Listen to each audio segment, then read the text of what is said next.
Professor, a gente viu hoje o Trump tweetando, falando lá que suspenderia os ataques, daria um espaço de 5 dias para dar continuidade aos ataques lá no Irã.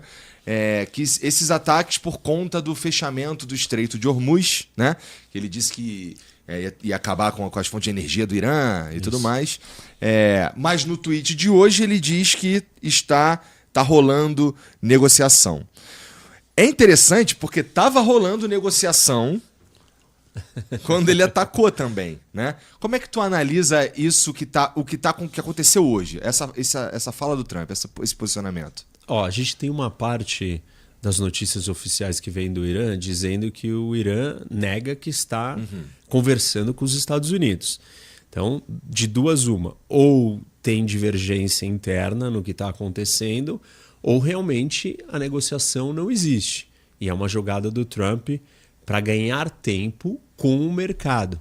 Porque o Trump ele basicamente tem que administrar os objetivos da guerra com as consequências econômicas do mercado, do fechamento do Estreito de Hormuz, preço do petróleo, gás, até fertilizantes e outras coisas que ninguém está falando muito, mas que tem um impacto imenso com o que está acontecendo ali.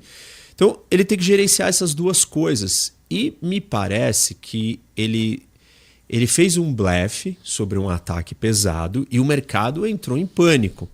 E na mesma hora que o mercado entrou em pânico, ele precisava fazer o mercado voltar. Só que assim, ele faz isso o tempo inteiro. Então ele precisa ser mais criativo nas ideias, né? Ou nas razões, ou nas justificativas. E parece que dessa vez ele falou assim, não, então agora eu preciso de um fato novo. Qual é o fato novo? Eu estou conversando com o regime. E aí existe uma suspeita que ele esteja conversando com um speaker lá do parlamento, que foi um cara que já foi prefeito de Teherã, que é um insider mesmo, um cara ligado à Guarda Revolucionária. Mas se for essa figura, é uma figura bastante corrupta. Ou seja, entendi. Será que é real essa conversa? Ou o cara querendo se dar bem ou ganhar alguma coisa na história? Ou só servindo o propósito do Trump de acalmar os mercados enquanto ele precisa de mais tempo? Quanto tempo? Os israelenses indicaram mais ou menos que eles já alcançaram metade dos seus objetivos ou dos seus alvos. Então estamos falando de talvez mais 2, 3 semanas de guerra. Como é que o Trump vai sobreviver 2, 3 semanas de guerra com o mercado, né, desconfortável, incomodado, preocupado com o preço e tal, e as consequências econômicas?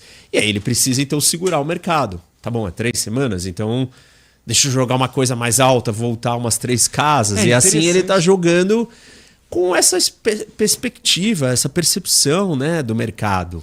Uma coisa que você já tinha me falado também é que é interessante que os ataques do Trump acontecem nos fins de semana, que é porque os mercados estão fechados. Né? Então, daqui a 5 dias é fim de semana de novo, né? Eu nem sei se talvez a gente precise esperar 5 dias, mas tem uma outra operação que, assim, está em andamento, que é a invasão da ilha, né? A ilha Karg, que é a ilha importante onde o Irã exporta todo o seu petróleo. E aí tem um navio anfíbio americano que está vindo lá da Ásia e que está chegando agora, deve estar chegando hoje, amanhã, sei lá, nesses dias, que supostamente tá carregando 2.500 Marines e eles podem fazer essa intervenção de controle da ilha física, com soldados ali para dominar a ilha. E se isso acontecer, ele precisa de uma distração, ele precisa de uma suposta recuada. Isso pode estar servindo esse objetivo militar também. Essa operação não é uma operação fácil, aliás, né? Só para quem estiver ouvindo aí entender. Você tem que colocar soldados dentro de uma ilha, tem 20 mil iranianos dentro dessa ilha, todos trabalham na indústria do petróleo basicamente, 90% de todo o petróleo do Irã sai dessa ilha, tudo que o Irã exporta, e 90% do que ele exporta por um acaso vai para a China, estamos falando de 1,6 milhão de barris. E aí os americanos têm que fazer uma operação para dominar a ilha. Com qual lógica? Já que você fechou o nosso petróleo, o petróleo do mundo, nós vamos acabar com a sua fonte de renda. O Irã, ao longo desde que começou a guerra, já vendeu 16 milhões de barris. Porque os dele estão passando. O petróleo dele está passando. Então, os Estados Unidos estão pensando assim, vou lá e vou controlar o petróleo dele e aí eu vou ter um leverage, né? Uma vantagem, uma possibilidade de botar ele contra a parede. Assim, é questionável, né? E dá pra gente analisar aqui. O Irã vai ceder a esse tipo de pressão? Se a gente olha para o histórico de quantas sanções já existem contra o regime iraniano, não é mais uma pressão econômica que faz o regime recuar. Ainda mais quando nós estamos falando da sobrevivência do regime. Tá bom, mas os Estados Unidos podem não estar exigindo a queda do regime. Ele só está exigindo que o regime abra o estreito em troca de receber o seu petróleo de volta. Pode ser. Eu não sei se o Irã responde a esse tipo de, sei lá, de ameaça. A ideia, por exemplo, de você bombardear, né, dos Estados Unidos, do Trump ameaçar de bombardear as instalações de energia do país, isso certamente não daria certo. Porque isso não faria o regime ficar inutilizado.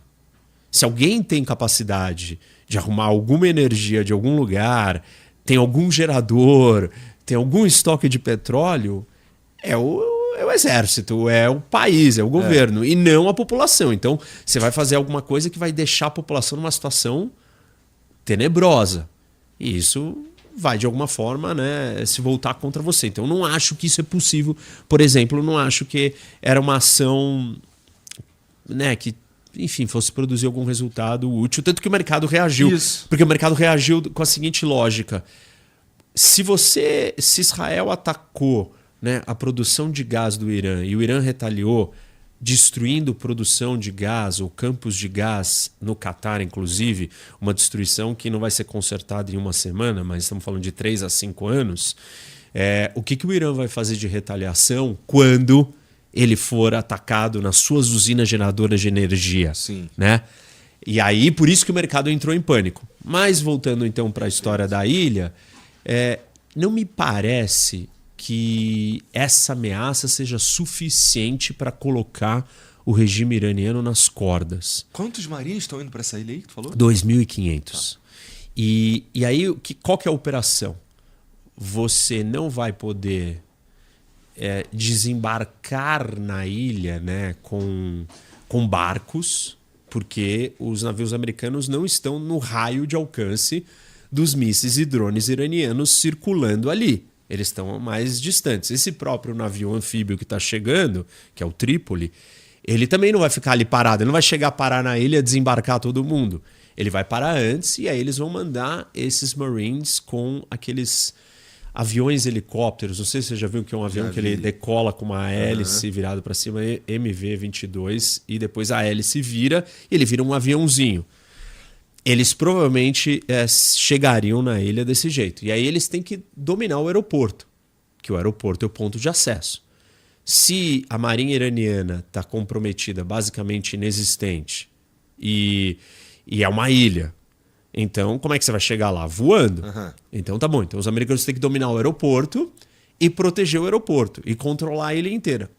O Irã pode começar a bombardear a ilha. E aí tem alguns riscos. Bombardear a ilha pode destruir a infraestrutura do petróleo. Mas o Irã pode não estar nem aí para isso. O Saddam Hussein, quando ele estava no Kuwait, ele botou fogo em todos os campos de petróleo dentro do Kuwait.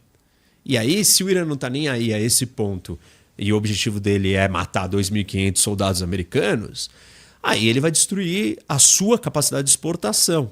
Mas tu acha que isso faz sentido? Porque assim, a gente sabe que os iranianos, acima de tudo, odeiam os americanos. Então isso não é muita viagem, não. Não é. Eu não acho que. Eu acho que a ideia de que você controle o petróleo de exportação do Irã vai fazer o regime vir à mesa de negociação, provavelmente me não. Parece fraca. Tá. Não é uma coisa assim, nossa, agora sim você colocou eles numa situação totalmente sem saída e eles vão ceder. Por isso que a operação inteira de domínio da ilha é uma operação duvidosa, com custos e riscos muito altos, principalmente esses que eu estou descrevendo. Aí imagina que você tem 2.500 soldados americanos com a ilha inteira pegando fogo, com fumaça, incêndio. Eles não têm os equipamentos e a capacidade de lidar com esse incêndio. E, enfim, a visibilidade, tudo vai ser complicado para você chegar perto da ilha. E os americanos vão ter que arriscar, né, aviões e outras coisas cada vez que eles tiverem que ir lá resgatar ou manter isso. Fora que você vai ficar um tempo na ilha, vamos supor que você dominou o aeroporto, tal, tá tudo certo. Aí vai precisar vir reabastecimento. Sim. E aí o tempo inteiro que você pousar um avião ali, você está sujeito ao risco do Irã estar te atacando ou estar mandando um enxame de drones. Então, essa operação me parece bem complicada. Mas é uma das supostas teorias de estratégia de off-ramp, né? De saída honrosa ou de término da guerra com uma vitória, de uma teoria de vitória americana. Tô entendendo. A outra estratégia ela é ainda mais complicada, que seria: vamos capturar o material enriquecido, o urânio enriquecido. E aí esse urânio está em Isfahan, né, numa instalação lá embaixo da terra, tal, numa planta de enriquecimento. Complicadíssimo de chegar. Que é um dos lugares mais protegidos do Irã. Uhum. Pelas Forças Armadas e tal. Então os Estados Unidos teriam que preparar uma operação militar com soldados. Os soldados teriam que entrar lá dentro, muito para dentro do continente, muito para dentro do território iraniano, bem enfiado dentro do país, criar um grande perímetro em volta dessa instalação, avançado, para você ter espaço para proteger essa história, e começar a enviar avião, helicóptero, todo mundo sobrevoando e tentando proteger. E o Irã inteiro ia se mobilizar, né? O Irã inteiro. As forças do regime todo iam se mobilizar para ir lá matar o máximo de soldados americanos que eles pudessem e evitar que os americanos pudessem retirar o material enriquecido. E aí tem um complicador, né? Esse material enriquecido não esse urânio, ele está em forma gasosa. Então, você tem que transportar ele em gás e extremamente cauteloso. E como é que você vai transportar tudo isso? Você está no meio de uma guerra, né? Cercado, tentando criar um perímetro de proteção. Essa seria uma saída de uma teoria da vitória americana. Essa é pior do que a da ilha. Essa parece mais difícil mesmo. Mais difícil, Qual que é o papel de Israel nessa história? Israel está junto com os Estados Unidos na guerra desde o começo. E está junto de uma forma que é interessante observar do ponto de vista geopolítico, porque Israel está tendo um papel meio que de igual para igual com os Estados Unidos. E isso nunca aconteceu. Todas as guerras que os Estados Unidos trava, ele leva aliados, ele nunca vai sozinho.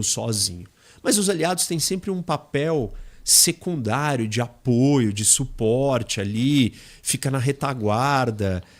Os britânicos, quando vão junto, fazem, sei lá, 1/1000 do número de operações que os americanos fazem. E nessa guerra, não. Meio que os Estados Unidos e Israel dividiram tarefas e aí saiu cada um para cumprir as suas. Israel começou a guerra com 200 caças, matando o líder supremo. Então, Israel está mostrando para os Estados Unidos: eu sou um aliado confiável, com uma força militar que você não encontra em nenhum outro aliado seu. E isso é interessante, porque se a gente olhar para a OTAN e você juntar a OTAN inteira, eles não conseguem hoje coordenar uma ação militar com 200 caças. A OTAN não consegue. A Europa inteira. Sério? Não consegue. Nossa. Não vai ter o piloto, não vai ter o combustível, não vai estar pronto, não vai ter a munição. Como é que faz? Onde que decola? Quando os drones entraram ali no espaço aéreo da Polônia, foi 2 caças que decolou, um daqui, outro dali. Não se compara o que Israel está fazendo. Que é uma viagem longa. Sai de Israel até chegar no Irã, é uma distância imensa. Esses caças viajam ali mais umas 2 horas. E reabastece no ar e tal, e 200 aviões, e o tempo inteiro fazendo isso. Então Israel virou e falou assim: eu sou seu grande aliado, mas eu não sou um aliado descartável. Eu sou um aliado que eu seguro a minha ponta aqui e eu entrego. E isso é bastante interessante para a geopolítica, porque se você olhar para todos os outros aliados que os Estados Unidos têm no mundo inteiro, nenhum hoje tem uma capacidade aérea que Israel tem. E a força aérea está dentro do modus de guerra americano, né? Os Estados Unidos sempre quer ter a supremacia aérea quer iniciar a guerra com domínio aéreo, destruindo as defesas aéreas do inimigo, e dali de cima ele vai fazendo um estrago. Eu coloquei essa roupa ridícula e você ainda não se inscreveu, deu like e comentou? Que palhaçada!